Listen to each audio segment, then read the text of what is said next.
Good afternoon, everyone. We're ready. Mesdames et messieurs, bonjour. Nous allons débuter. Bienvenue à cette session sur le commerce des services pour le développement. Est-ce que vous m'entendez mieux à présent? Bien. Donc, nous allons débuter. Présentation par la directrice générale, Dr Ngozi Okonjo-Iweala, s'il vous plaît. Intervention au micro. You make up lost time. I know. Okay. Well, good afternoon. Donc, bonjour à tous et à toutes. Merci d'être à nouveau ici dans cette salle. La salle est pleine. C'est bon signe à cette heure-ci de la journée. Alors, désolé du retard, mais il y a bien des choses qui se passent. Excellences, mesdames et messieurs. C'est un vrai plaisir que de voir autant de personnes ici, des négociateurs, des décideurs, des représentants du secteur privé, de la société civile, des milieux universitaires, et ce pour le plus grand événement de l'OMC. Cette année, le programme est très intéressant et nous sommes enthousiastes. Je me réjouis également de vous voir ici pour cette séance particulière sur les services. Le commerce des services est au cœur même des efforts pour repenser la mondialisation et pour que les avantages du commerce touchent davantage de personnes et de pays. La plupart d'entre vous m'avaient déjà entendu dire que l'avenir du commerce était dans les services, dans le numérique et dans ce qui est écologique. Alors, je le répète à l'envi, mais sachez que l'OMC et la Banque mondiale ont travaillé de concert pour aider les pays en développement à réaliser pleinement la promesse du développement des commerces et services. Nous espérons que nos échanges aujourd'hui vont permettre de faire en sorte que ces idées avancent encore. Alors, il y en a pour 8 minutes de remarques environ. J'en appelle à votre patience, c'est un sujet très important. Alors, à mes côtés, aujourd'hui, nous avons 4 excellents invités. Lundermith, qui est économiste en chef de la Banque mondiale, un ami de longue date. Il est vice-président principal pour l'économie et le développement. Ça fait plusieurs mois que je ne vous avais pas vu. C'est un plaisir que de vous voir. Professeur Richard Baldwin également. Comment est-ce qu'on peut vous exploiter à ce point? Vous êtes là avec nous depuis le début du forum. Alors, vous connaissez tous et toutes Richard Baldwin, un professeur bien connu d'économie internationale à l'IMD Business School. Et c'est l'un des experts dans le domaine du commerce et de la mondialisation. Nous avons également le plaisir de souhaiter la bienvenue à Monsieur Sumanta Chowdhury.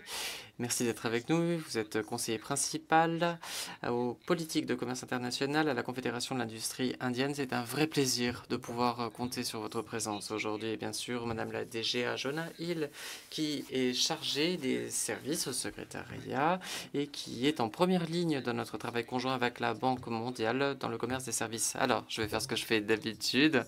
C'est bien de vous voir tous et toutes ici, de parler. Mais ce que j'aime, c'est qu'on salue la présence des personnes qui ont travaillé. Charline, toute son équipe, tous ceux qui travaillent sur les services, l'équipe de la Banque mondiale. Merci de bien vouloir vous lever pour qu'on sache qui vous êtes. Alors, vous êtes timide, je le sais, vous n'aimez pas cela, mais je pense que c'est approprié que de saluer votre travail.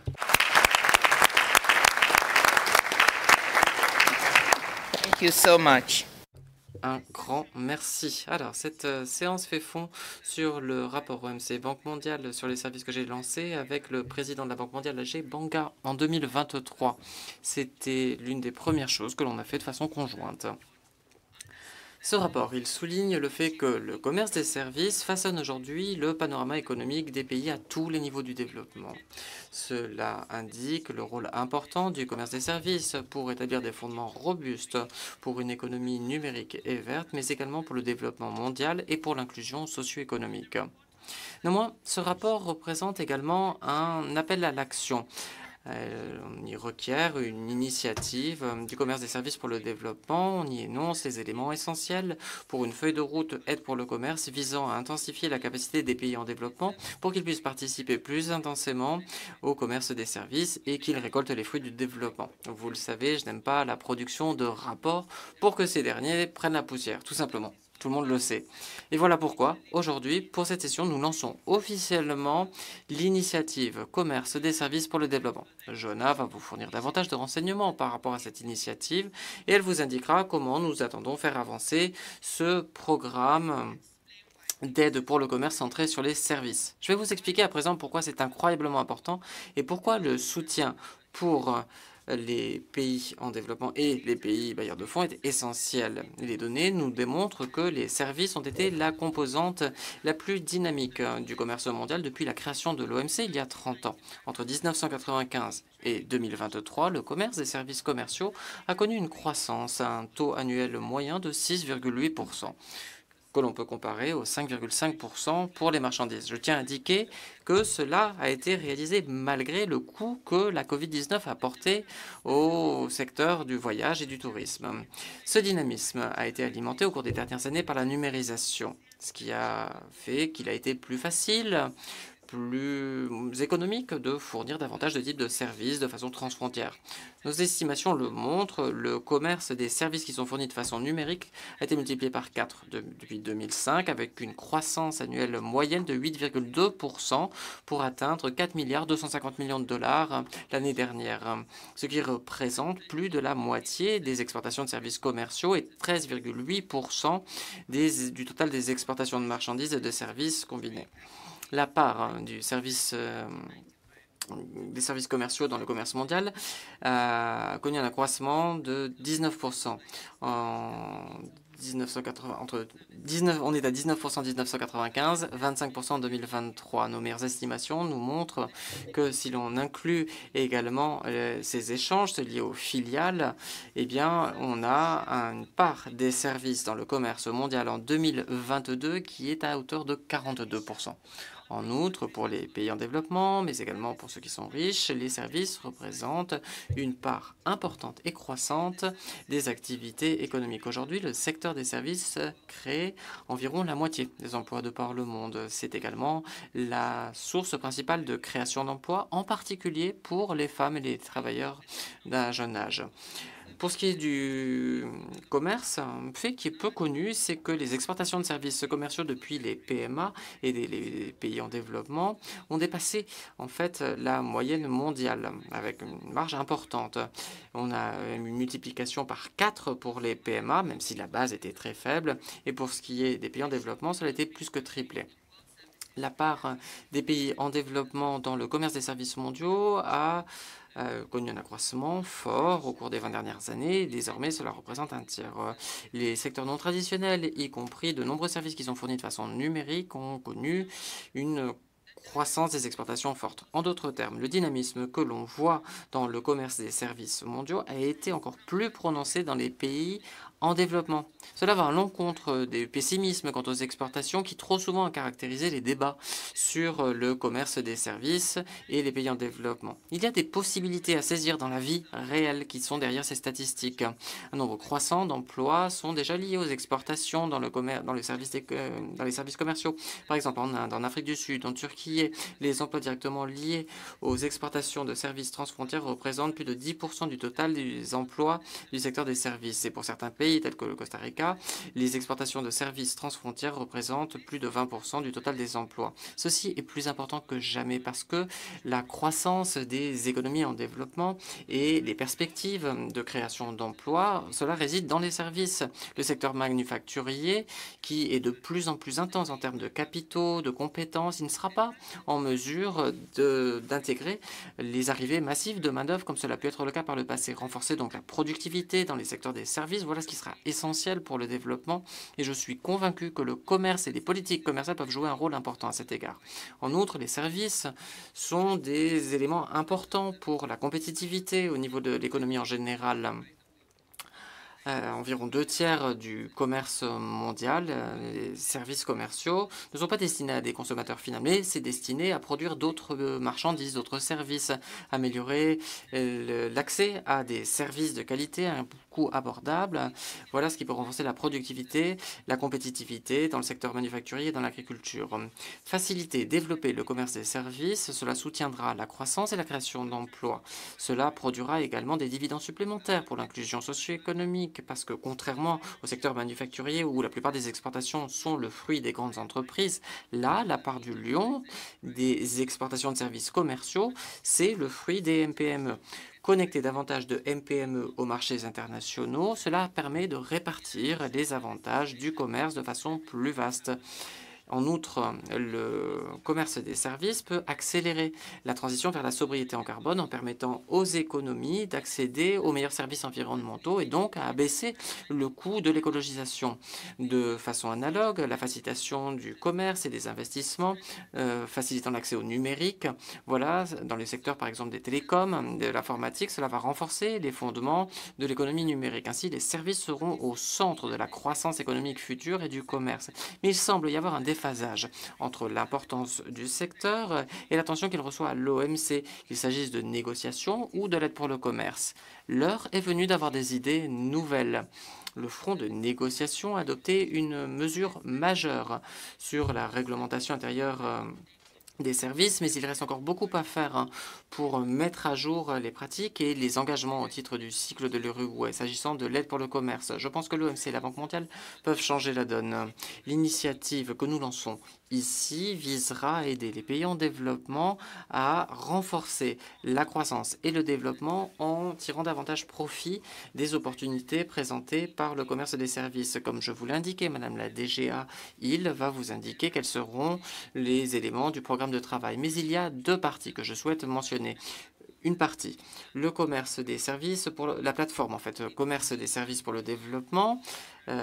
Ce sera une plateforme en ligne, une plateforme générale pour promouvoir le partage d'informations, le renforcement de la cohérence et une amélioration de la coordination institutionnelle pour intensifier les activités liées aux services. L'idée, c'est d'avoir des participations des organisations internationales, des commissions économiques régionales et des banques de développement. Deuxième élément, la conférence mondiale sur le commerce des services que nous prévoyons d'organiser tous les 2 ans. Ces conférences permettront de rassembler des organisations internationales, des représentants gouvernementaux ainsi que différentes parties prenantes, des milieux universitaires, du secteur privé, de la société civile, afin de partager des connaissances sur les avancées et les meilleures pratiques émergentes. Excellence. En conclusion, je vous dirais que je pense que nous pouvons travailler de concert pour faire en sorte de concrétiser les promesses du développement du commerce des services pour que les peuples aux 4 coins du monde puissent en tirer des profits réels. Je vous demande de bien vouloir participer, de nous fournir un soutien financier et j'en suis sûr que nous allons avoir des membres ici qui vont nous fournir un excellent soutien ici, mais pour l'instant je me tais, je ne vais pas donner de nom. Merci à tous de m'avoir écouté. Merci en particulier à nos intervenants. Excellent.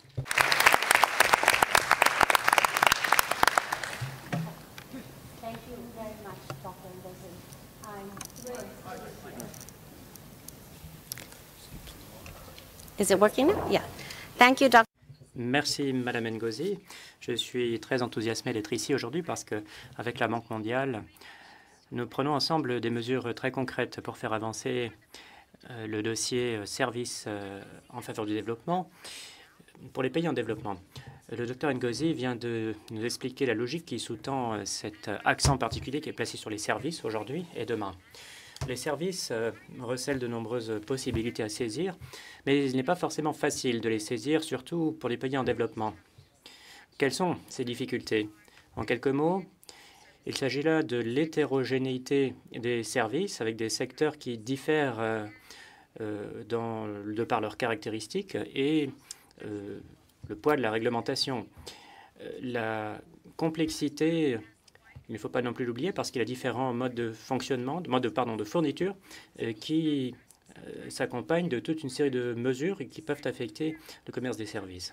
Ces facteurs rendent la tâche difficile aux pays qui cherchent à développer une politique de commerce des services avec des objectifs et des stratégies, évaluer l'impact de la politique commerciale en matière de services, identifier les domaines de compétitivité et là où il pourrait y avoir une croissance des exportations.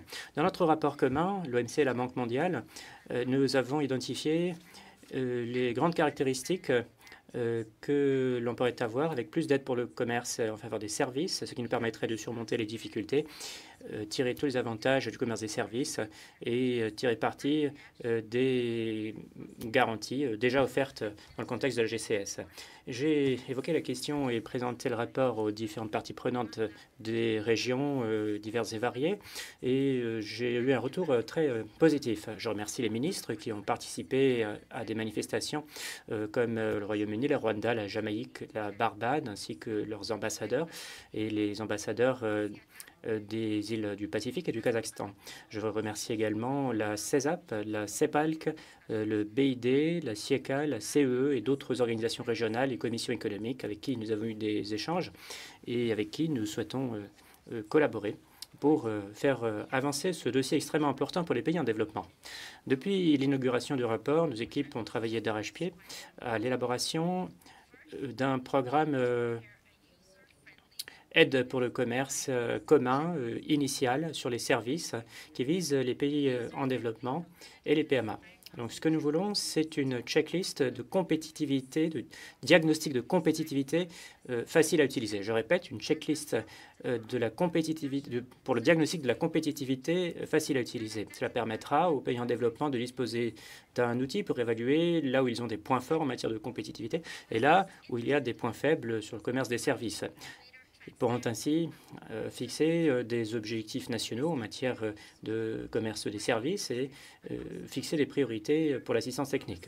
Deuxièmement, les pays en développement intéressés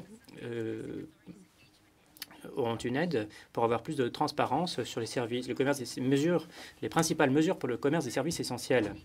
Ce sera utile au diagnostic et ça permettra d'avoir un environnement politique plus clair pour les fournisseurs de services et faciliter la participation des autorités nationales aux délibérations commerciales au plan national et international. Et troisièmement, nous voudrions également renforcer les capacités des pays en développement à produire et utiliser des statistiques sur le commerce des services et améliorer leur qualité. Nous voudrions appuyer la collecte de données dans les pays en développement et organiser des ateliers sur la mesure du commerce des services, y compris numérique. Quatrième composant, aider les pays en développement dans leurs efforts visant à élargir et diversifier leurs exportations de services. Dans beaucoup de pays en développement, la promotion des exportations ne se fait pas sur la question des services. Nous voudrions que cela évolue. Et on peut le faire en identifiant les bonnes pratiques qui ont déjà été prises dans d'autres régions. Et j'ai le plaisir de vous annoncer que la CELAC et la CEPALC ont d'ores et déjà manifesté leur intérêt à ce sujet. Et nous souhaitons collaborer souhaitent collaborer avec la Banque mondiale et l'OMC. Il s'agit là d'axes de réflexion nouveaux ou qui s'étoffent petit à petit, mais cela n'arrive pas comme si rien n'avait été fait par le passé. Il s'agit également de s'appuyer sur ce qui est déjà fait à l'OMC et la Banque mondiale sur les services. Donc, nous proposons différentes choses sur le commerce des services pour le développement avec l'initiative qui est finalement dans le droit fil de ces efforts. Plus particulièrement, les travaux que nous faisons avec la base de données des politiques commerciales en matière de services couvrent les politiques pour les services dans 34 secteurs et 134 économies. L'objectif, ce serait d'améliorer la couverture de ce dispositif avec une base de données qui bénéficierait à plus de pays en développement. L'objectif est d'aider les pays en développement à mettre en œuvre ce nouveau document de référence sur la réglementation des services nationaux, y compris avec la production d'un manuel. La Banque mondiale et l'OMC sont des partenaires là-dedans et nous avons des complémentarités qui concourront à la bonne mise en œuvre de ce programme. Nous allons travailler ensemble pour répondre aux besoins et aux intérêts des pays en développement et c'est un programme de travail conjoint qui est un excellent point de départ. Nous espérons qu'on redoublera d'efforts à ce sujet à l'avenir. Et comme le docteur Ngozi, j'appelle moi aussi les partenaires à nous appuyer dans cette entreprise importante. Je vais maintenant me tourner vers nos éminents invités qui vont nous apporter leur éclairage sur l'importance croissante du commerce des services dans l'économie mondiale et leur contribution au développement. Voilà, nous allons faire le petit tour de table habituel. Ensuite, il y aura peut-être des questions dans la salle. Je commence par vous, cher Indemit Gilles. À votre avis, que pensez-vous de la notion de désindustrialisation prématurée et comment cela a des répercussions sur les orientations de la Banque mondiale pour les pays à faible revenu qui ont des pics d'emploi dans le secteur manufacturier et font une transition vers les services avec des niveaux de revenus relativement faibles? À votre avis, est-ce que les PMA pourraient être les principaux bénéficiaires de l'exploitation des services en faveur du développement? Merci. Alors, ça me remplit d'énergie d'être à côté de Madame Ngozi. Je me suis entretenu avec Richard et Sumanta juste avant. Et j'ai compris que ce qui est si particulier chez Mme Ngozi, c'est qu'on se sent toujours on se sent toujours mieux après avoir rencontré qu'avant.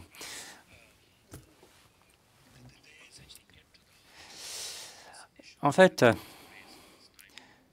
je pense maintenant qu'il faut changer de perspective sur la politique commerciale et le développement économique. Une autre manière de poser la problématique, Johanna, c'était de dire que, en fait, cela, c'est une composante, une seule, de tout ce que peuvent faire les pays pour monter sur l'échelle du revenu. Nous sommes maintenant dans la 3e décennie du siècle. Est-ce que ces pays-là doivent choisir tout ou rien, que ce soit dans le secteur manufacturier ou autre, ou est-ce qu'il y a de meilleures recettes pour tel ou tel pays? Alors, vous ne serez peut-être pas surpris d'entendre ma réponse. Moi, je pense qu'il y a une meilleure recette disponible. Alors, le commerce des services fait partie de la recette, mais ça n'est pas tout. Par rapport au secteur manufacturier, cette catégorie d'échanges commerciaux continue à être importante aux yeux des économistes. Donc, en fait, moins il y a de services, moins il y a d'innovation, plus c'est difficile de surmonter les réglementations. Mais aujourd'hui, vous avez raison, Dr Ngozi, aujourd'hui, c'est plus de la moitié des échanges commerciaux. Et à l'échelle mondiale, c'est 2 tiers du PIB. Donc, c'est une part qui augmente et qui ne baisse pas, bien au contraire. On a l'habitude de croire que cela fait partie, que c'est une partie de l'économie qui est beaucoup plus difficile à déréglementer, à faire croître, notamment sur le plan de la productivité, alors que sur le terrain, c'est un petit peu différent. Je pense que Mme Ngozi a tout à fait raison de dire qu'il faut repenser les choses autrement. Maintenant que nous en sommes là, peut-être faut-il faire le diagnostic de ce qui se passe dans les pays qui ont pris ce tournant. Richard va vous donner un aperçu d'ensemble et Sumanta va vous donner une idée de ce qui se passe en Inde. Moi-même, je vais vous donner un avant-goût d'un rapport que nous faisons à la Banque mondiale. C'est un rapport différent de celui que nous faisons avec l'OMC. C'est un rapport sur l'Asie de l'Est. L'Asie de l'Est est une région qui a beaucoup saisi différentes occasions par le passé et qui continue à le faire. Il s'agit d'un rapport intitulé « Les services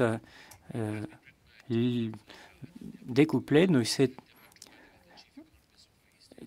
sous la houlette du chef économiste pour la région Asie-Pacifique. Il avait commencé sa carrière à l'OMC, donc l'OMC n'y est pas pour rien. Nous savons que les pays de l'Asie-Pacifique utilisent le commerce et les produits manufacturiers comme une assise extrêmement importante. On a toujours dit que c'était un exemple tout craché de ce qu'il fallait faire pour atteindre la croissance. Mais si on regarde ce qui se passe, les circonstances ne sont pas les mêmes qu'il y a 50 ans. Les populations prennent de l'âge et ces pays s'adaptent très rapidement. Comment? Eh bien, en partie en mettant l'accent, beaucoup plus que par le passé, sur les services. Les services, en tant qu'activité économique, ces 10 dernières années, sont passés de 44% à 52% de l'économie, à peu près. Et c'est une part de plus en plus importante de l'économie, comme vous l'avez dit, de l'économie et des échanges. Aujourd'hui, si on ouvre les services à la concurrence, bon, on le fait en ouvrant les services commerciaux, les services aux échanges commerciaux. Ça concerne les entreprises, ça concerne les exploitations agricoles. Aujourd'hui, on peut se faire payer beaucoup plus facilement, on peut échanger des marchandises beaucoup plus facilement. Quelques exemples de croissance. Les principales économies dans l'Asie-Pacifique, pays en développement, eh bien, voient leurs services contribuer beaucoup plus que les produits manufacturiers à leur productivité. Au Vietnam, par exemple, la valeur ajoutée a augmenté de plus de 3% pour chaque travailleur après des réglementation du gouvernement à l'entrée de certains éléments. C'était entre 2008 et 2016. Et ces engagements de réforme, d'ailleurs, émanent de l'accession à l'OMC. Donc vous voyez que l'OMC a vraiment joué un rôle en la matière. Deuxième chose, si vous regardez la croissance des services, en fait, c'est lié étroitement à la diffusion des technologies numériques, ce qui a eu beaucoup d'avantages pour les pays d'Asie de l'Est. Donc il y a les EID qui jouent un rôle. Dans la plupart des pays d'Asie de l'Est, la croissance des EID dans les services excède la croissance des EID dans le secteur manufacturier par un facteur 5. Deuxième chose, c'est aussi quelque chose qui sous-tend la demande de travailleurs formés. À peu près 42% des travailleurs sont diplômés universitaires. Et troisième chose, il y a aussi de plus en plus de débouchés pour les femmes. Le ratio homme-femme est plus important dans le secteur des services que dans le secteur manufacturier. Par contre, ce qu'on constate également, c'est que les avantages pour les femmes augmentent aussi au fur et à mesure que le secteur s'étoffe, ce qui n'a rien de surprenant. Et maintenant, je reviens à votre question. Devrions-nous nous inquiéter de la désindustrialisation ou la désindustrialisation prématurée, comme on le dit? Comme l'avait dit Daniel Rodrik il y a quelques années, les pays en développement se tournent vers l'économie des services sans être passés par l'industrialisation préalablement. Alors, pour moi, la réponse, je suis un petit peu plus réservé sur la question. Le pays qui a eu la plus forte croissance des services, la Chine, c'est un pays dynamique. Les autres pays connaissent le même scénario. Alors, que ce soit des pays à revenus élevés, revenus intermédiaires,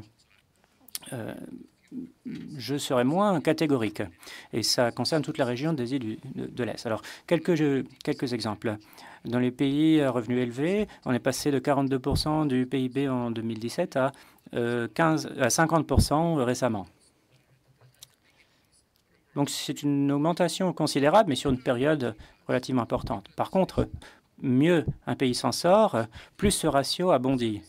Sur les 10 dernières années, les services sont passés de 44% de l'activité économique en Chine à 53%. C'est une augmentation spectaculaire. Les services représentent aujourd'hui presque 50% de l'emploi en Chine et il faut savoir qu'on était à seulement 35% il y a 10 ans. C'est un ratio qui a augmenté dans d'autres pays d'Asie de l'Est aussi, mais comme la plupart d'entre eux n'ont pas eu des résultats aussi bons que la Chine, on n'a pas eu une croissance aussi importante, mais elle est tout de même très présente ces 10 dernières années. Alors tous ces chiffres, vous les trouverez dans un formidable petit rapport que nous allons vous présenter bientôt. Mais maintenant, si vous regardez les pays à faible revenu, la part des services dans l'économie représente à peu près le même ratio que dans les années 70, à peu près 40%. Ça veut dire que la plupart des emplois dans le secteur des services sont des emplois à faible productivité. Moi, je tournerai la question dans l'autre sens.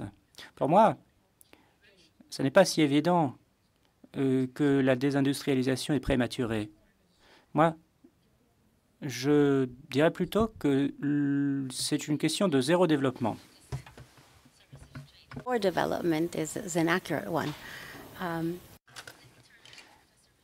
Effectivement, cela renvoie à l'initiative qui va dans ce sens. Et maintenant, je me tourne vers le professeur Richard Baldwin. Dans les économies, on a l'économie mondiale, on a des mutations profondes qui permettent aux pays en développement de jouer un rôle plus central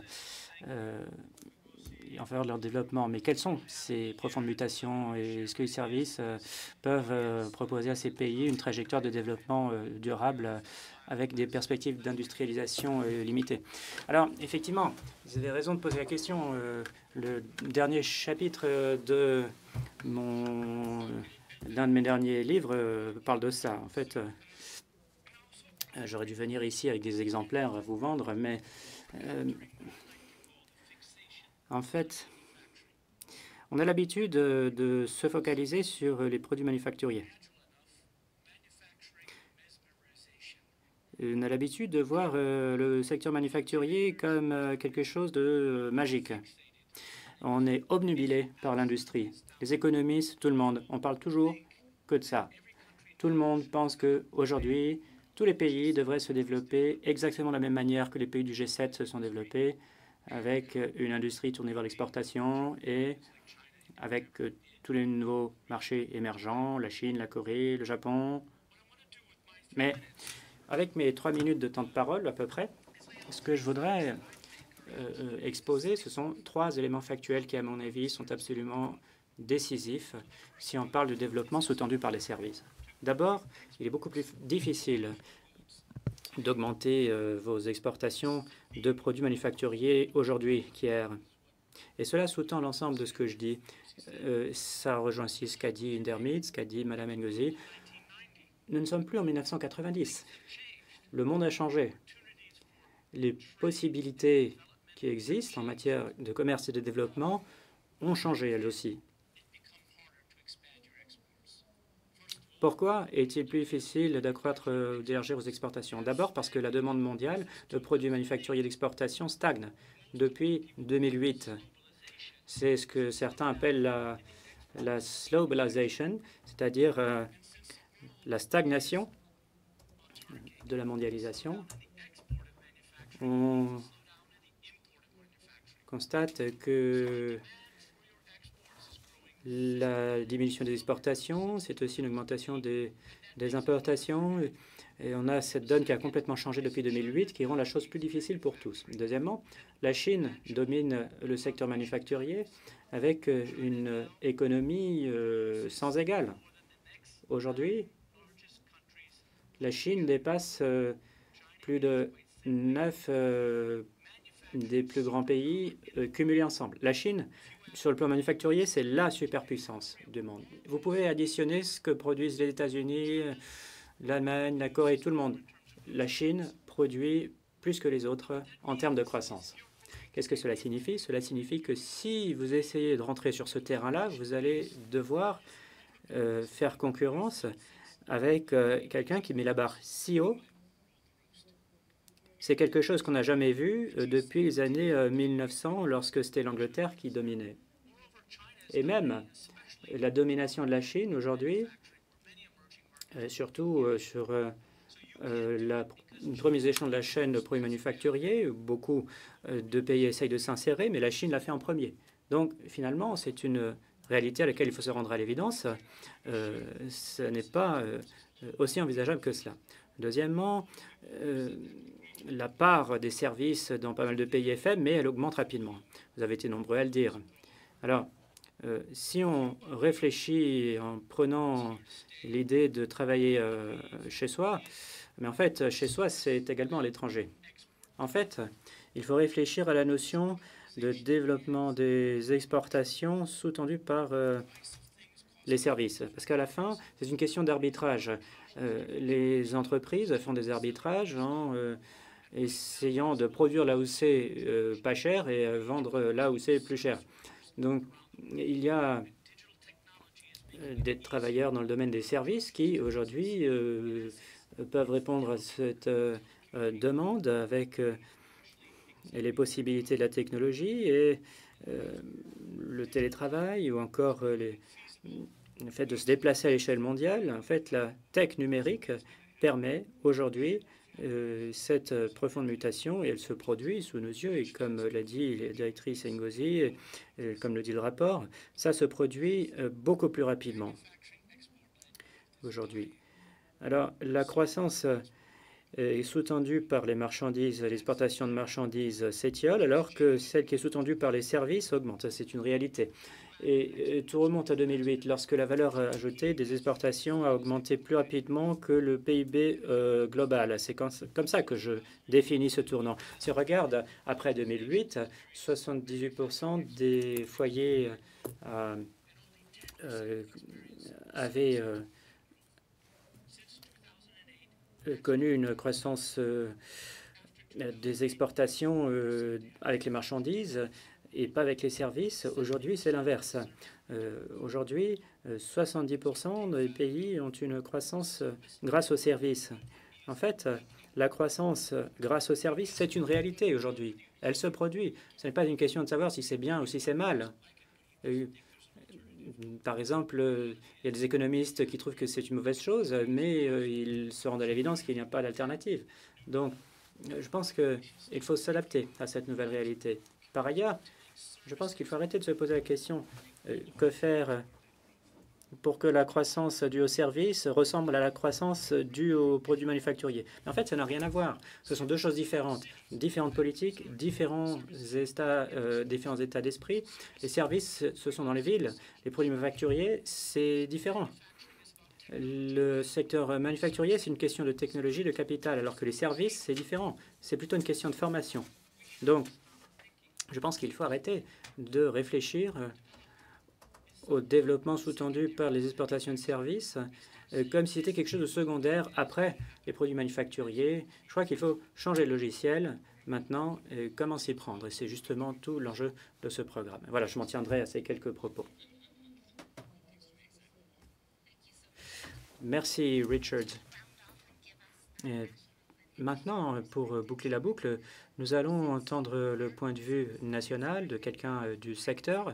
Vous êtes expert en matière de services au sein du secteur privé en Inde et j'aimerais savoir comment vous concevez le rôle du commerce des services pour que le secteur privé puisse fournir des horizons aux pays en développement en vous appuyant sur l'expérience de l'Inde, si possible, et la contribution du commerce des services aux stratégies de développement. Y a-t-il une évolution dans la perception du commerce des services et qu'est-ce qu'on peut tirer de l'expérience de l'Inde à ce sujet? Merci beaucoup de m'avoir invité à cette discussion-débat. Je ne vais pas répéter ce qui a déjà été dit par mes préopinants, mais je vais vous dire trois choses. Il y a trois tendances qui ont révolutionné la manière dont on conçoit la contribution des services. D'abord, lorsque les services ont commencé à être traités à l'OMC en 1994, l'essentiel du commerce des services, c'était présence commerciale. Les pays en développement, à l'époque, la plupart d'entre eux, ne voyaient pas les possibilités qu'il y avait à saisir en matière de commerce des services. Vous voyez cela comme un sous-secteur. Aujourd'hui, tout cela a été profondément bouleversé. Ces dernières années, c'est quelque chose qui se produit depuis longtemps. On a maintenant la fourniture transfrontière qui devient le mode de fourniture dominant, d'une certaine manière. Et c'est peut-être quelque chose qui s'ajoute à la palette des outils à disposition des pays en développement. Il n'est pas forcément nécessaire d'avoir une présence commerciale. Première chose. Deuxième point, les services, aujourd'hui, ne sont pas importants seulement en soi. Cela permet en fait de développer l'économie en général. Si vous regardez les chaînes de valeur mondiale, la composante des services de ces chaînes de valeur et les questions de propriété intellectuelle, bien souvent, cela va au-delà de ce qui a trait aux marchandises. Donc vous avez une diversification. Donc pour toute l'économie, les services aujourd'hui sont essentiels en soi et en tant qu'élément qui permet d'avancer, de diversifier. Le secteur des services, c'est vrai également en Inde, est un élément essentiel et cela permet d'avoir des possibilités pour le secteur privé, des entreprises conjointes, nouvelles, des partenariats. Voilà l'une des raisons pour lesquelles le commerce des services est si important. Quelques exemples du contexte indien. La part indienne dans les exportations mondiales est de 4,5%. Mes excuses. Pour les marchandises, on a 2. Si vous regardez nos perspectives d'exportation nationale, la cible officielle pour le gouvernement pour les exportations de marchandises et de services est de 1 000 milliards de dollars en 2030. On s'attend donc à ce que les marchandises et les services, leurs exportations, soit plus ou moins au même niveau. Alors bien sûr, c'est ambitieux, mais la fait est que le commerce des services va devenir presque aussi important que le commerce des marchandises. Dans les années à venir, peut-être. Dans le cas de l'Inde, cela va dépasser le commerce des marchandises. Donc c'était le premier point. Deuxième point à présent. On parle d'inclusion.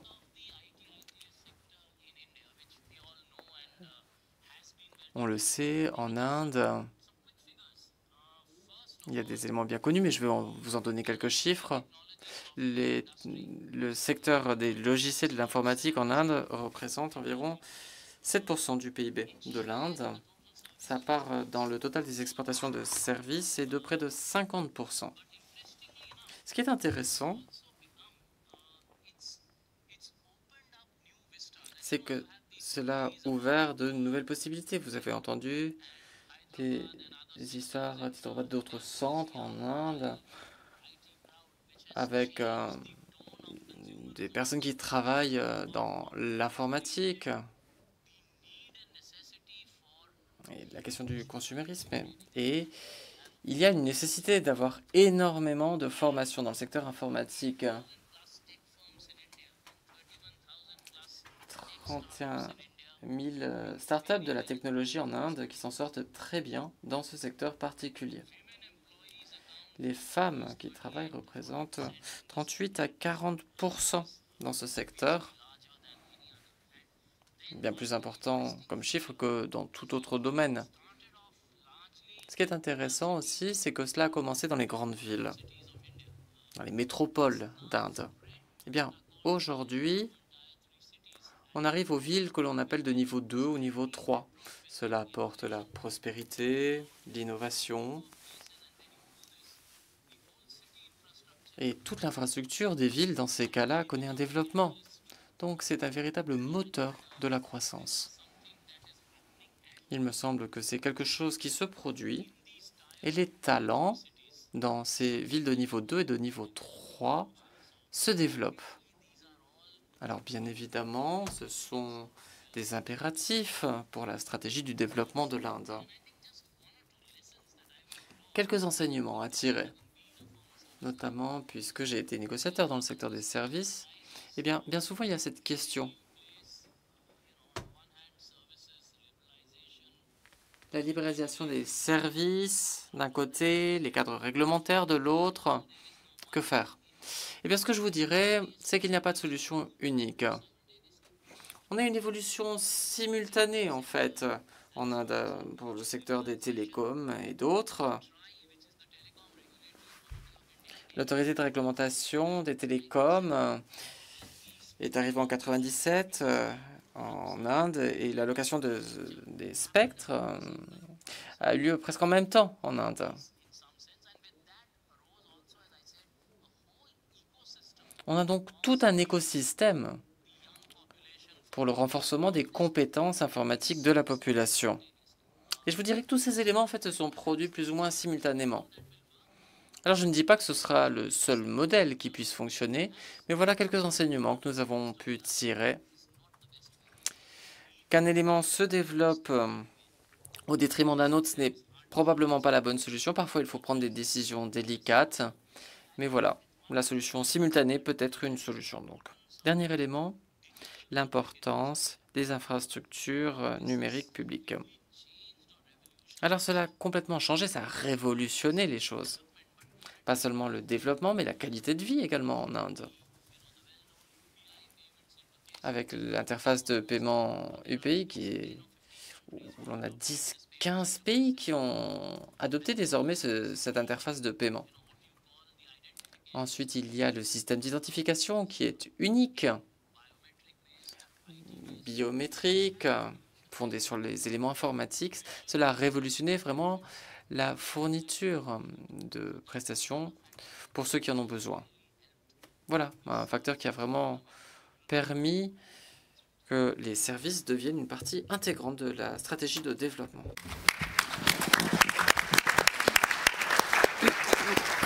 Thank you so much. Merci beaucoup. Puis-je rebondir sur ce que vient d'indiquer le préopinant?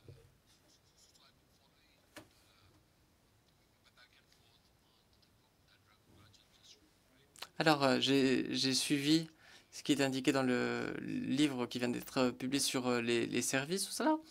Et ce qui m'a semblé vraiment intéressant en Inde, c'est que, comme l'indiquait Richard, c'est que, on disait, l'Inde doit s'occuper du secteur facturier, tout cela. Mais ce que vous venez d'indiquer, c'est que d'une part, il y avait des fondements numériques en Inde. Un concept horizontal et non vertical, justement. Et deuxième élément réalisé par l'Inde, autre élément horizontal en fait, l'investissement très important dans les infrastructures. Ça ne favorise pas le secteur manufacturier ou les services, un secteur plus qu'un autre, c'est horizontal. Et aussi, vous avez unifié les questions fiscales, à nouveau un élément horizontal. Donc, j'y réfléchis et je me suis dit, lorsque vous parlez de commerce des services, de productivité dans les services, ce qui est vraiment nécessaire, en fin de compte, c'est une autre initiative horizontale, à savoir l'éducation. Donc si l'Inde fait cela, vraiment le développement de l'Inde va être extrêmement rapide. Alors, puisque maintenant on a une conversation, moi aussi je vais intervenir. L'Inde a établi des infrastructures. Ça a été une véritable colonne vertébrale qui a connu un grand développement avec les Instituts indiens des technologies, les IIT. En fait, vous avez une réputation, parfois, pour ces emplois, il y a une réputation stigmatisée en plus, disons, dans le secteur des emplois des services. Mais si vous regardez les compétences qui sont nécessaires, ça ne correspond pas. Comment est-ce possible? Vous avez parlé de faible productivité, Richard, je le sais, dans les pays les plus pauvres, les pays en développement. Peut-être que c'est vrai, mais généralement, ce n'est pas une productivité bien plus faible que pour des emplois dans le secteur manufacturier. Comment est-ce possible? Voilà, j'aimerais que vous trois, vous m'expliquiez comment est-ce qu'on a pu en arriver là. Alors, je vais citer un rapport de la Banque mondiale. Il y a quelques années, il y a eu ce rapport. Les services, point d'interrogation. Le développement dirigé par les services, c'est quelque chose dont parlent les gens et ceux depuis longtemps. C'est juste que personne n'écoute. Et ce rapport de la Banque mondiale, at your service, à votre service, point d'interrogation. C'est une sorte de jeu de mots, at your service. Est-ce qu'on peut le faire ou pas? Il y a toute une série de faits, y compris en termes de productivité.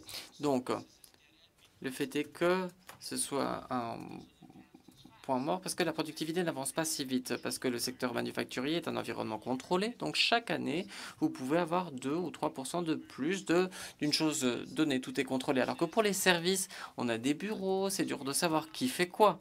Donc ça ne s'est pas concrétisé dans ce secteur-là. Mais maintenant, ce que l'on voit, c'est qu'en Asie de l'Est, le secteur manufacturier a une croissance du secteur manufacturier plus rapide, et c'est également le cas dans les pays développés. Mais dans les autres pays, c'est plus rapide dans les services. Le secteur manufacturier a été un secteur d'affaires mauvais pour bien des pays parce que c'est un marché en déclin pour eux, alors qu'en Chine, c'est en croissance. Le service, lui, représente donc une solution. Je pense que les chiffres de la productivité, en fait, changent la donne. Autre point qu'il convient de mentionner, nombre de marchés émergents ont un problème pour former les personnes non employées, jeunes, dans les villes. C'est une façon particulièrement importante d'obtenir des emplois, de fournir des emplois à ces personnes. Voilà, j'en resterai là. Pour rebondir sur quelque chose que vous avez mentionné, quant aux infrastructures numériques qui sont nécessaires, à l'OMC aussi, on s'en rend bien compte. Voilà pourquoi nous sommes en partenariat avec la Banque mondiale à nouveau pour lancer le commerce numérique en Afrique et les travaux connexes comme point de départ. Bien sûr, nous voulons traiter également d'autres régions du monde car nous le reconnaissons. Il est important d'avoir des infrastructures physiques et numériques pour faire des sauts de géants et tirer profit des opportunités qu'on a mentionnées aujourd'hui. Et moi aussi, je veux rebondir sur ce que vous avez dit. Lorsque je demande aux Indiens comment comment est-ce que la Banque mondiale les a aidés au niveau numérique? Leur réponse a été très polie. Presque zéro, en fait, non? Quelque chose qui serait très positif, selon moi, serait que la Banque mondiale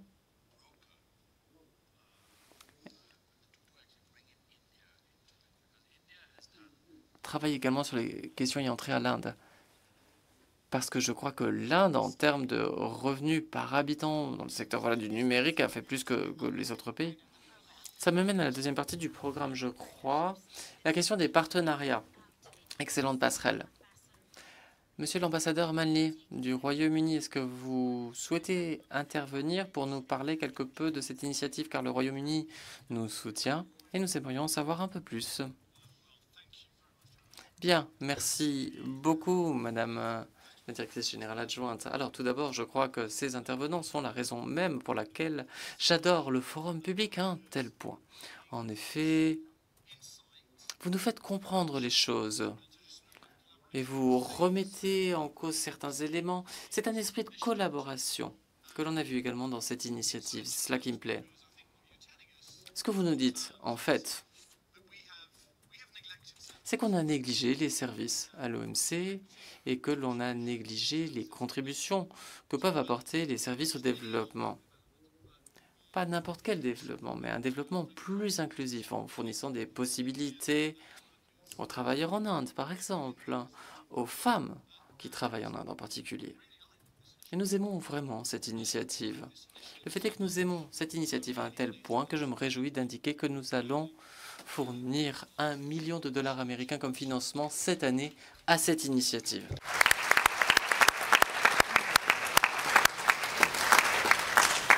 And we hope that money... Et nous espérons que cet argent nous permettra d'avoir les données pour pouvoir prendre des décisions fondées sur des bases factuelles, ce qui nous permettra à l'OMC d'avoir plus d'ouverture dans les services en faveur des pays en développement pour avoir un meilleur commerce pour un monde meilleur. Merci beaucoup.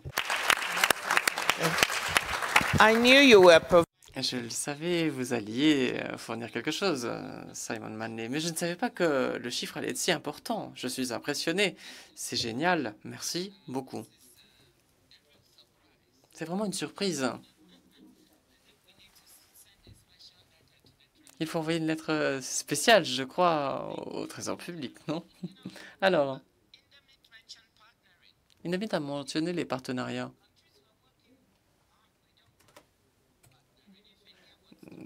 Pour nous, pas de problème. Si l'Inde souhaite établir des partenariats, que les pays sont disposés à l'accepter, pourquoi pas? Les relations tripartites, cela nous convient très bien. Mais il semble également y avoir beaucoup d'hésitations. L'Inde a de très bonnes idées par rapport à certains services, par rapport à certaines approches, négociations que l'Inde aimerait voir se concrétiser à l'OMC, mais vous êtes très hésitant sur d'autres points. Alors, vous n'êtes pas l'ambassadeur, je ne veux pas vous pointer du doigt. Je ne sais pas si l'ambassadeur est là ou pas, mais vous, cette évolution, ces infrastructures du numérique, le développement de ce secteur par rapport au reste du monde, comment est-ce que vous le voyez? Comment est-ce que, d'après vous, le reste du monde va pouvoir en tirer profit? En particulier, je parle là d'autres pays en développement qui n'ont pas la taille et les compétences de l'Inde, qui pourraient avoir besoin de certains éléments. Là, vous êtes une grande économie. Désolé, voilà, de vous avoir mis dans cette position. Merci. Alors, vous avez été négociateur, vous saurez comment vous en sortir. Mais alors, tout d'abord, je ne m'exprime pas au nom du gouvernement indien, je n'en fais plus partie. Néanmoins, je pense qu'il y a 3 points ici qui sont importants. Je vais commencer sur la dernière question. Les infrastructures du numérique public sont un élément transversal, horizontal, qui permet une utilisation sans heurts des plateformes informatiques, quelles que soient les fins, qu'il s'agisse de paiement, de services publics, de tout autre élément, mais également le commerce, donc. Si de tels systèmes, avec des modifications, peuvent être adaptés ailleurs, à ce moment-là, il peut être plus aisé de réaliser des transactions et des affaires, y compris pour les paiements avec des interfaces similaires. C'est presque des transactions nationales que l'on fait, en fait, si vous avez des systèmes analogues. C'est un avantage majeur. Deuxième élément, et là, je pense que je vous parle depuis le secteur privé. C'est l'une des raisons pour lesquelles, dans les pays en développement, le secteur privé n'est peut-être pas autant manifesté. Si l'on regarde les choses avec du recul, il y a une asymétrie d'informations disponibles dans le domaine public entre le commerce des services et celui des marchandises. Il s'agit là d'une tâche très difficile pour un prestataire de services potentiel ou un nouveau prestataire pour découvrir en fait quel type de régime existe et régissent les questions par exemple d'IED. C'est donc peut-être un domaine dans lequel il pourrait y avoir du travail accompli. Ce serait utile non seulement pour les négociations, mais ce serait aussi important pour accroître les possibilités de votre feuille de route. À moins que vous sachiez exactement où se trouve votre secteur le plus compétitif. Alors bien sûr, vous avez l'OCDE, la Banque mondiale et d'autres, l'OMC, qui accomplissent déjà des travaux, mais il reste toujours beaucoup pour être fait. Donc découvrez ces éléments. Troisième élément, je suis d'accord. Étant donné l'importance des services qui sont très variés, je vous dirais que dans le cycle de l'Uruguay, la division des services est ici. On voit ce découplage technologique par rapport aux listes d'engagement des différents pays non consolidés. À moins que vous ayez du capital, c'est considéré comme non commercialisable. Mais là, tout le scénario a changé aujourd'hui. Alors même que l'on parle de plus en plus de services, de marchandises se convertissent en échanges transfrontières dématérialisés. Les modèles d'entreprise changent complètement. Ces changements, je crois, ont peut-être requiert une meilleure compréhension des choses, plus de partage des expériences, pour que dans la communauté de l'OMC, on puisse répliquer les choses à une échelle bien plus importante. Merci. Merci, beaucoup de travail en termes de travail donc pour la division des recherches et du commerce et des services, pour nous pencher sur les possibilités à l'avenir. Alors, je crois que nous avons dépassé le temps imparti. Est-ce que le public souhaite poser quelques questions? J'aimerais que ce soit le cas. Mais tout d'abord, j'aimerais donner 2 minutes à chaque orateur pour conclure. Et ensuite, le public pourra poser des questions si cela vous convient. Dr Ngozi Okonjo-Iweala, pouvons-nous débuter avec vous, s'il vous plaît? My closing thoughts is Alors, pour conclure, je vous dirais que c'est très intéressant. Les évolutions auxquelles on assiste dans certains aspects du service, c'est vraiment passionnant. Ce n'est pas très visible, pas très connu pourtant.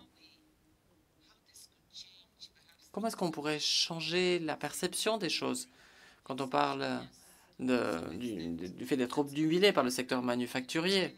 Dans une certaine mesure, c'est le cas. La Chine finira par faire disparaître petit à petit certains secteurs manufacturiers. Mais il y a tellement de possibilités dans le secteur des services et cela change tellement. C'est si intéressant, c'est si différent. Donc, moi, ce à quoi je pense, c'est comment être le moteur à l'OMC pour aider les pays les plus pauvres en développement. Je ne parle pas de géants comme l'Inde qui sont en tête et qui n'ont peut-être pas besoin de cette aide. Mais ce que je me demande, c'est comment est-ce qu'on va aider les plus pauvres, les plus petits, pour qu'ils tirent vraiment profit de notre organisation, de notre soutien, et que l'on puisse agir comme moteur, vraiment. Via cette initiative, le soutien général que l'on reçoit de la part du Royaume-Uni, ce qui va nous aider, j'espère que tout cela va permettre de concrétiser les choses. Voilà ce à quoi je pense. Comment faire concrétiser les choses, faire les choses plus vite, on est déterminé à agir. Merci. Richard? Merci beaucoup. Alors, premièrement, merci tout d'abord au Royaume-Uni. Les données dans le commerce et des services sont horribles. pour le Royaume-Uni, les États-Unis, cela convient, mais pour le reste du monde, la plupart du temps, ça ne convient pas.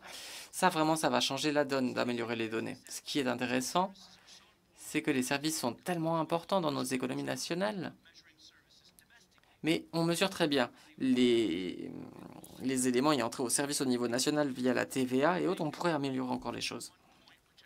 Alors, un point qui est important, qu'il convient de souligner plus, c'est la différence entre le commerce, entre les entreprises et entre les entreprises et les consommateurs, B2C ou B2B. On arrive à un mode 3, un mode 4, un mode 5, peut-être, je ne sais plus, j'ai perdu le compte. L'élément essentiel, désormais, ce n'est plus si on transporte par la route, par avion ou autre, c'est à qui est-ce qu'on vend. Si on vend à des consommateurs, il n'y a presque pas... Il y a des obstacles, mais par contre, si on vend à d'autres entreprises, il n'y a presque pas d'obstacles. Donc, établir une distinction entre le commerce, entre une entreprise et un consommateur, et le commerce inter-entreprise, ça va vraiment changer la donne. Ensuite, quelques conjectures. L'interprétation simultanée automatisée, ça va vraiment changer les choses. Les obstacles linguistiques sont un obstacle énorme. Vous pouvez faire des estimations, environ 20-30% de commerce se perd lorsque les gens ne parlent pas la même langue. Et si vous avez fait des affaires, moi ça n'a pas été mon cas, et bien vous saurez qu'il faut parler. Si vous ne parlez pas la même langue, il est bien plus dur de faire des affaires. L'interprétation simultanée automatique, ça va être une réalité très prochainement, cette année ou l'année prochaine. C'est déjà en phase bêta. Cela veut dire que l'année prochaine, les nouveaux diplômés en Chine vont parler un anglais suffisamment bon pour pouvoir utiliser pleinement leur talent en anglais. Ensuite, l'intelligence artificielle générative, ChatGPT, on a vu que cela intensifie les compétences, cela se fonde sur ce qui est meilleur et c'est partagé avec le plus grand nombre. J'ai passé beaucoup de temps pour formuler cela, donc je me réjouis que cela vous plaise.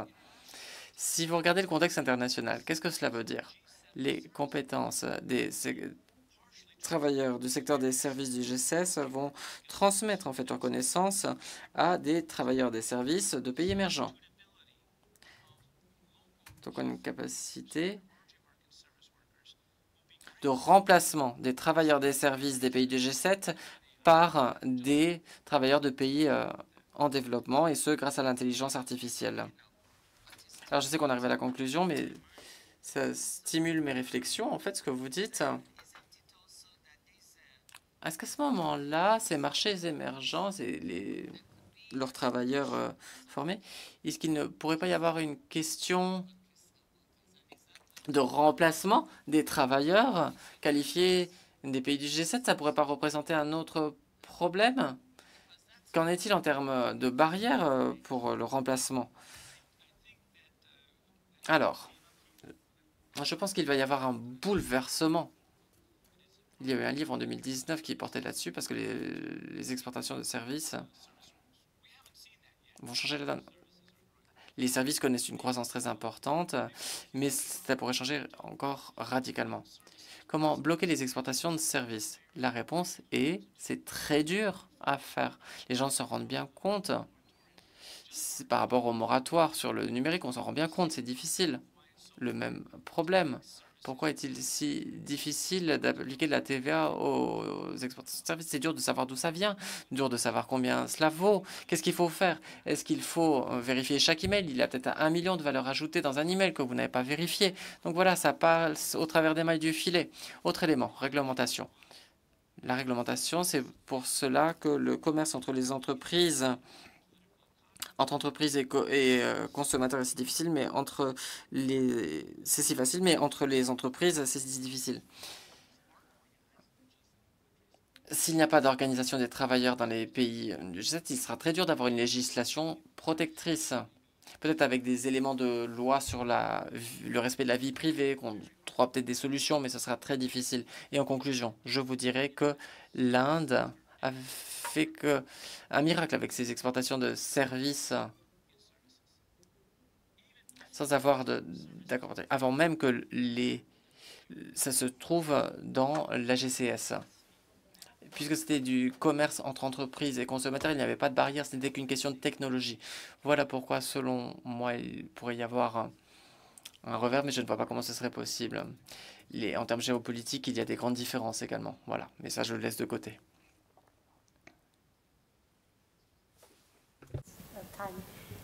May changes coming in time for Alors, entre petite publicité, la directrice générale a voulu examiner ce type de questions plus avant, faire plus de recherches sur le commerce, les technologies nouvelles. Donc nous allons ouvrir une unité sur le commerce numérique et ces technologies pour voir vraiment ce qui va se produire, ce qui se produit déjà, et mieux servir les membres par rapport à ces questions. Samantha, peut-être que vous pouvez partager ce que vous pensez. Je ne veux pas vous presser. Alors, 2 points rapides. Premièrement, quelques éléments spécifiques par rapport au programme Aide pour le commerce. Un point qui était évoqué par une émettrice qui était essentiel pour les secteurs des services, c'est le recyclage, en fait, le fait d'être à jour en termes de formation. Si les pays ne sont pas en mesure d'aller dans ce sens, les pays développés, ils vont reculer sur l'échelle du développement. Il faut identifier les compétences nécessaires et voir comment, en partenariat avec le secteur privé, vous pouvez former à ces compétences. Je pense que ce serait une composante très importante pour l'aide pour le commerce. Deuxième élément, il faut avoir des outils d'information.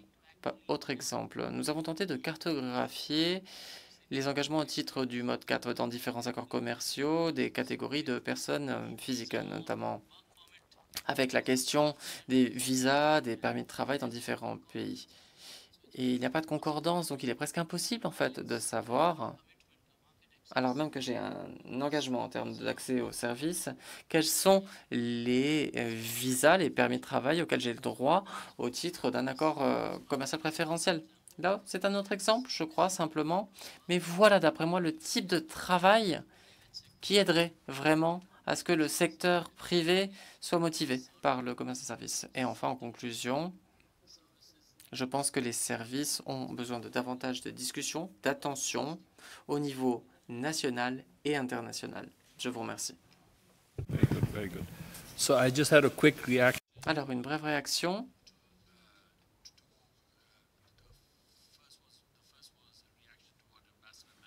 Tout d'abord, à ce qu'a indiqué Monsieur l'ambassadeur Malnier. La réponse de la directrice générale était excellente, je pense, mais moi, ma pensée a été moins généreuse. Ma première question est la suivante. Pourquoi a-t-il parlé d'1 million de dollars? Pourquoi n'avez-vous pas dit 1 million de livres? Peut-être que j'ai mal compris. Peut-être que c'était 1 million de livres. Parce que vous avez des livres sterling, non? Mais bon, de toute évidence, moi, je n'ai pas été négociateur. Autre point, rapport de la Banque mondiale que nous avons publié le mois dernier. Le rapport sur le développement mondial, il porte sur 108 pays, classés par la Banque mondiale comme étant un revenu intermédiaire. Ces pays représentent 75% de la population mondiale à l'heure actuelle, 40-45% de la production mondiale, 2 tiers des émissions, une partie importante des personnes qui sont extrêmement pauvres, plus de 50%. Le fait est que par rapport à ces pays, tous les éléments dont nous parlons, commerce des services, l'avenir du monde, etc., eh bien, tous ces points, toutes ces batailles elles vont être gagnées ou perdues dans ces pays. Donc, ce que nous tentons de faire, Madame la Directrice Générale, c'est de tenter de revenir à ce terme auquel nous étions arrivés presque par accident en 2007, quand vous étiez à la Banque mondiale, c'est ce piège des revenus intermédiaires. On voulait voir ce que l'on pouvait faire. Alors, je n'ai pas assez de temps pour passer en revue ce qu'il y a dans le rapport, mais vous trouvez de nombreux résumés. Le plus récent de Martin Wolf. Je suppose que vous pouvez vous pencher là-dessus rapidement. Néanmoins, un aspect sur lequel j'aimerais mettre l'accent, c'est que, vous le savez, on parle de 3 éléments que doivent faire ces pays. La discipline, tout d'abord. Il faut avoir des changements. Ensuite, gratifier le mérite, en particulier pour les personnes qui généralement ont été gardées à l'écart d'emplois importants, les femmes, les personnes les plus désavantagées. Et troisième élément, capitaliser sur les crises. Crise de 97-98, on peut regarder la trajectoire de l'Inde, voir que l'Inde a capitalisé en fait sur des crises au début des années 90. Mais pour ce qui est de ceux qui étaient déjà là avant, en fait, on a l'habitude de se focaliser sur la taille des entreprises. Donc, on a l'habitude de dire que les grandes entreprises sont des gros méchants et voler au secours des petites entreprises. Mais lorsque l'on fait nos analyses, plus on étudie les choses, plus on se rend compte que cette obsession pour la taille des entreprises n'est pas la bonne manière d'appréhender les choses. Nous, ce qui nous intéresse davantage, c'est la valeur ajoutée. Il y a de meilleures manières d'évaluer la valeur ajoutée que de regarder la taille de l'entreprise. Voilà, une chose importante. Ensuite, lorsque on se rend compte qu'il est très difficile d'imposer des disciplines à ceux qui sont déjà sur le marché, notamment les grosses entreprises, mais c'est un petit peu différent dans le commerce des services parce que les services sont une partie de plus en plus importante de l'économie. Vous pouvez avoir des poids lourds du secteur des services qui se dessinent dans le paysage également. Mais sans échanges commerciaux, c'est très difficile que les pays restent compétitifs. Le commerce des services devient une partie intégrante de cela, considérable. Et c'est ce qui me fait exprimer une certaine note de pessimisme, parce que, étant donné l'état du commerce mondial et la direction dans laquelle les choses vont, je pense que cela fera du mal davantage aux pays en développement qu'aux pays développés. Et puis, cela fera encore plus mal aux petits pays en développement qu'aux pays de plus grande taille. Il y a 180... pour tous ces pays du monde, les choses vont devenir de plus en plus difficiles. Voilà, alors peut-être que nous allons entendre quelques questions ou observations dans la salle. Oui, de ce côté-là de la salle, s'il vous plaît. Audible? Yes. Hi, good evening to the panel. Bonsoir à tous. Ma question est la suivante. Étant donné l'intégration rapide de l'IA dans le secteur des services, est-ce que c'est important aujourd'hui de créer des normes internationales, des lignes directrices pour garantir une certaine cohésion transfrontière?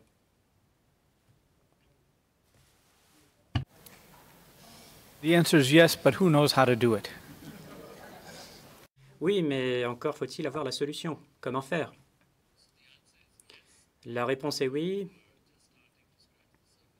Et pour l'instant, nous ne sommes qu'en train de gratter la surface. Le prochain rapport sur le développement concernera les normes. Et je pense que ça fait partie du développement. C'est une partie du développement que les économies ne comprennent pas bien. En fait, le secteur privé a une bien meilleure compréhension de la question que nous. En fait, c'est à vous qu'on devrait s'adresser. C'est un petit peu quelque chose que nous faisons ici, les normes et le développement. Effectivement, ce serait bien d'en parler davantage.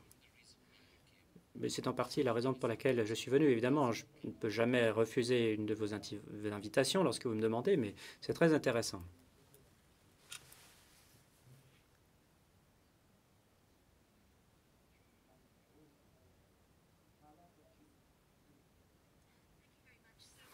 Merci beaucoup. On a dit que les statistiques du service n'étaient pas très bonnes à l'extérieur du Royaume-Uni et des États-Unis. En fait, je suppose que c'est assez difficile dans les pays en développement avec une grande économie informelle. Combien de femmes vendent leurs marchandises au bord de la rue? En fait, on peut imaginer qu'il y aura 5 emplois perdus au Royaume-Uni en 5 ans si on libéralise le secteur des services. Mais en même temps, l'électricité, l'Internet, c'est quelque chose d'important, notamment pour les pays en développement. Alors, comment on pourrait tirer parti de la libéralisation pour le mode 1? Alors, Les millions de dollars, c'est très bien, mais est-ce que ça va vraiment électrifier l'Afrique? Tant que les pays en développement et les PMA n'auront pas suffisamment d'électricité et d'Internet via les infrastructures, vous avez beau libéraliser les services ici à l'OMC avec des engagements X, Y et Z, mais est-ce que ça ne va pas plutôt dans le sens de l'intérêt des grands pays qui ont les moyens d'exporter? Ce n'est pas une panacée universelle qui va résoudre tous les problèmes du monde. Les exportations, le fait de se développer grâce aux exportations de produits manufacturés, c'est encore plus difficile pour les pays en développement et les PMA. Donc ce n'est pas vraiment la solution. L'exportation de services, ça concerne les personnes à revenus moyens dans les pays à revenus moyens. Parce qu'il faut quand même l'électricité, l'Internet, un terminal et puis des compétences qui sont reconnaissables. Donc en fait, finalement, ça concerne la classe moyenne. Ça va commencer un petit peu comme à Bangalore, où ce sont des personnes issues de la classe moyenne dans un pays à revenu intermédiaire qui ont donné naissance à tout ce mouvement. Et puis finalement, ça va finalement reproduire le même schéma, c'est-à-dire que c'est à travers les villes qu'on va voir ce phénomène se dessiner. Il faut avoir l'électricité, il faut avoir les compétences, et ceux qui n'ont ni l'un ni l'autre, il faut trouver une autre solution pour eux. Alors il y a des choses à faible niveau de compétences, comme par exemple la saisie de données, mais il faut toujours de l'électricité, il faut toujours l'Internet et un terminal. Donc moi, je suis avec vous. Si vous voulez faire en sorte que ça concerne les personnes les moins favorisées dans les pays les moins favorisés, il faudra quand même développer la bonne vieille infrastructure classique. Je crois que la CNUSED a une politique à ce sujet. Ils se sont déjà saisis de la question. Alors 1 million, c'est une goutte d'eau dans l'océan à l'échelle du monde. C'est beaucoup plus qu'il faudra investir. Oui, c'est une bonne chose. Bon, ça, c'est une excellente remarque. On constate que les pays les plus pauvres ont des problèmes différents. Il y a des jeunes qui n'attendent pas que les choses bougent. Ils trouvent leur propre solution. C'est toujours fascinant. Au Nigeria, au Ghana, au Nigeria, vous avez quand même des pôles qui se dessinent, surtout dans des régions urbaines, où eh bien, ils n'attendent pas, ils avancent, ils mettent en place des systèmes de paiement, des services, des compétences, des produits, des applications dont vous n'auriez jamais imaginé l'existence. Mais ce qui m'interpelle, c'est en pareil cas, comment essayer d'être à la hauteur, comment nous pouvons être un catalyseur de cela. Et pour cela, je crois qu'il faut revenir aux fondamentaux, et qui est tout à fait le sens de votre pensée. Mais comment garantir l'attention d'un gouvernement? Je sais que l'Inde construit des infrastructures avec un taux d'investissement extrêmement important. Peut-être que la Banque mondiale devrait regarder une fois encore, enfin, revoir un petit peu ses programmes pays. Tout autour de ce que nous faisons face à la fracture numérique avec les différents pays pilotes. Maintenant, il faut se poser la question dans différents pays où la Banque mondiale est présente avec des programmes pays, est-ce qu'ils ne pourraient pas investir davantage dans ces infrastructures? Voilà quel est notre objectif. Monsieur à gauche et ensuite madame, s'il vous plaît. Bonjour.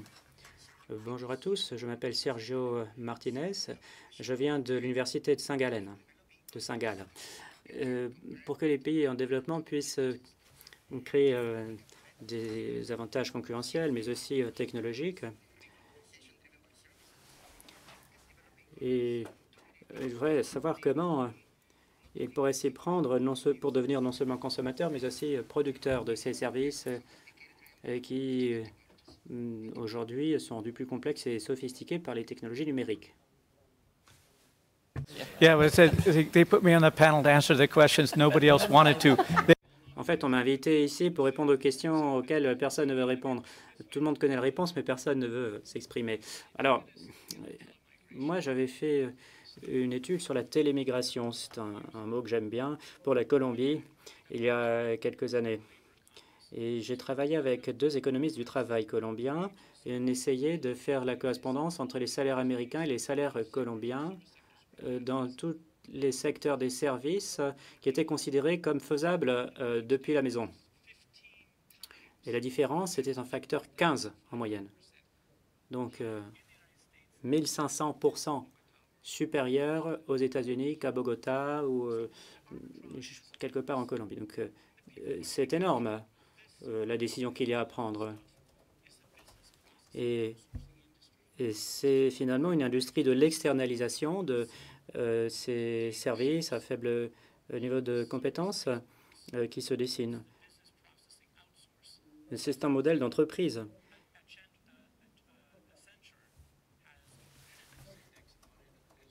Accenture a un indice de compétitivité à ce sujet, puisque de plus en plus de pays essayent de s'aligner sur ce marché-là.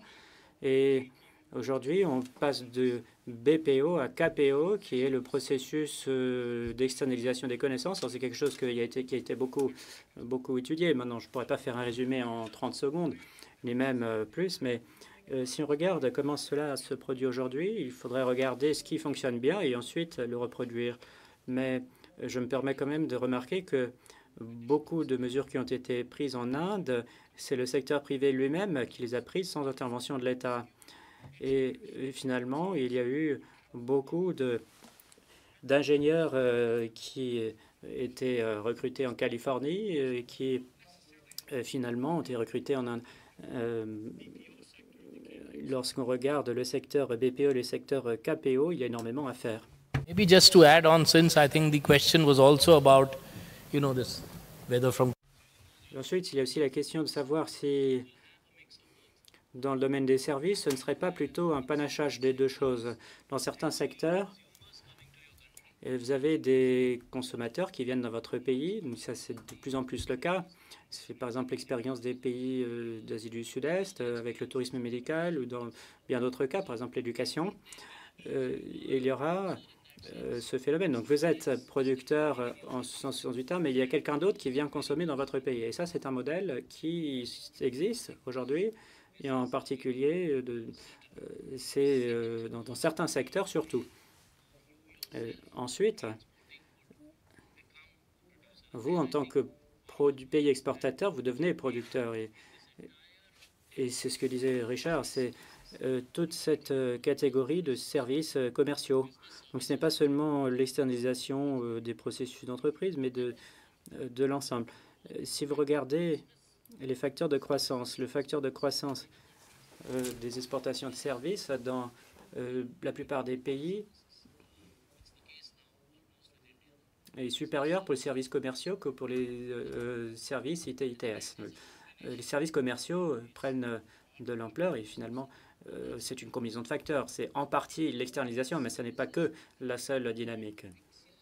Si on essaye de se focaliser sur un seul modèle en particulier, ce n'est peut-être pas la meilleure manière de s'y prendre. Il y a différents secteurs qui nécessiteront peut-être différentes approches à l'exportation. Donc je pense qu'il n'y a pas de solution unique parce que c'est la nature même des services qui veut ça. Alors, je vous remercie. Il va falloir que l'on termine cette discussion débat. On avait seulement 1 heure à notre disposition et je suis désolé pour ceux qui voulaient encore poser des questions. Il ne me reste plus qu'à remercier tous les intervenants, la Banque mondiale pour ce partenariat et le Royaume-Uni pour cette première contribution.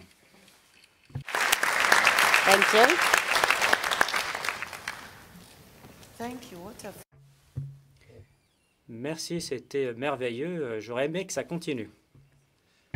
Good job for what